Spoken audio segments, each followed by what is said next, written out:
시어스톡 안녕하세요. 반갑습니다. 자, 오늘 영상은 지난번 G7 영상에 이어서 G8에 관한 얘기를 여러분들에게 소개하고자 합니다.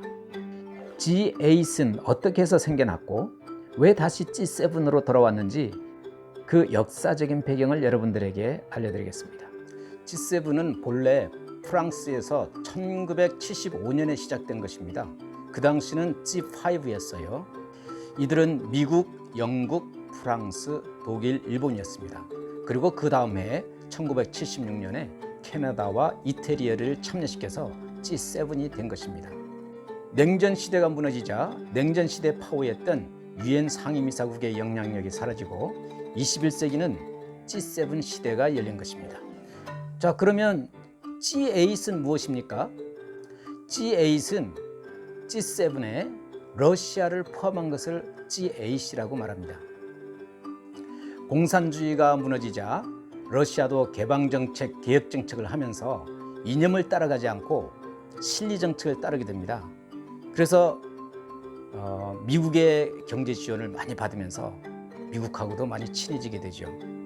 1990년에는 미국이 이 러시아를 G7에 초청을 한 것입니다.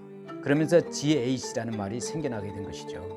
그런데 왜 갑자기 또 지금 G8이라고 하지 아니하고 G7이라고 하죠? 그 말은 러시아가 다시 빠졌다는 이야기죠. 왜 러시아가 또 빠지게 됐죠? 그것은 바로 푸틴이 크림반도를 공격해서 점령해버린 사건 때문입니다. 크림반도는 자치공화국이었지만 사실은 우크라이나의 영토였습니다.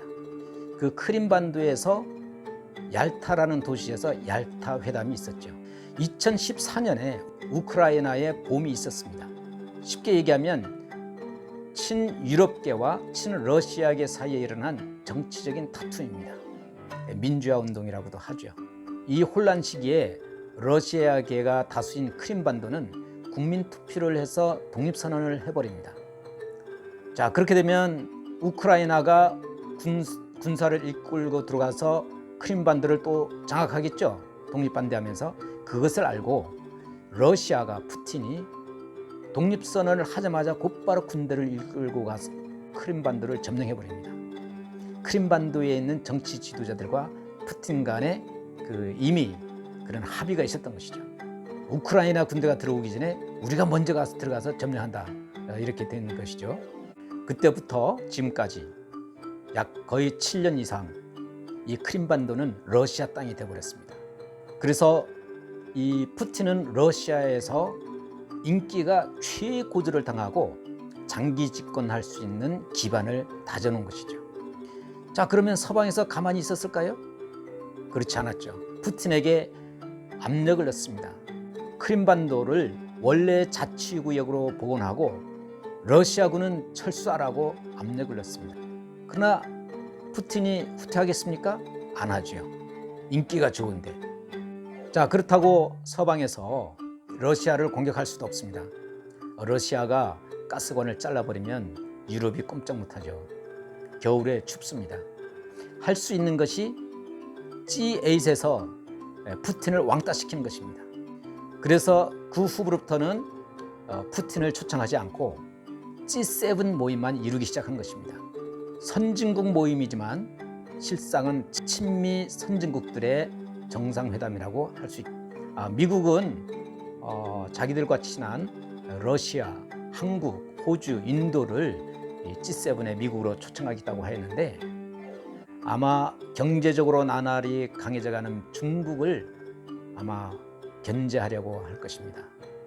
중국의 경제력이 미국 다음이거든요. 사실은 공산주의가 무너지고 냉전 질서가 무너진 후에 미국이 중국을 너무 키워준 것입니다. 마음껏 중국이 미국에서 물건을 팔도록 허용해 준 것이죠. 이제는 중국이 너무 커져가지고 미국이 중국을 견제할 정도로 아주 그 위기의식을 느끼고 있는 것입니다. 우리도 우리 대기업들이 주변 국가들을 너무 키워주면 안 되겠죠.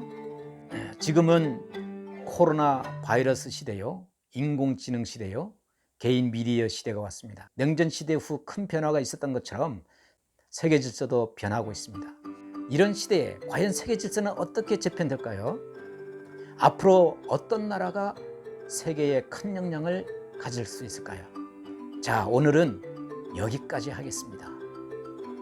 다음은 27개 EU연합이 어떻게 통합이 되었고 어떤 역사적인 배경이 있었는지 또 그 과정을 여러분들에게 흥미있게 소개하도록 해보겠습니다. 자, 구독은 무료이니 부탁드립니다.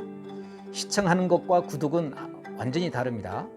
구독 버튼을 꾹 눌러 놓으시면 다음 최신 영상을 빠르게 받아볼 수 있습니다. 여러분들에게 흥미있는 테마들을 많이 준비했기 때문에 알림 설정도 해두시면 유튜브를 열었을 때 표시가 되니 쉽게 저의 영상을 찾을 수가 있습니다. 자, 그러면 감사합니다. 시어스톡 다음에 뵙겠습니다.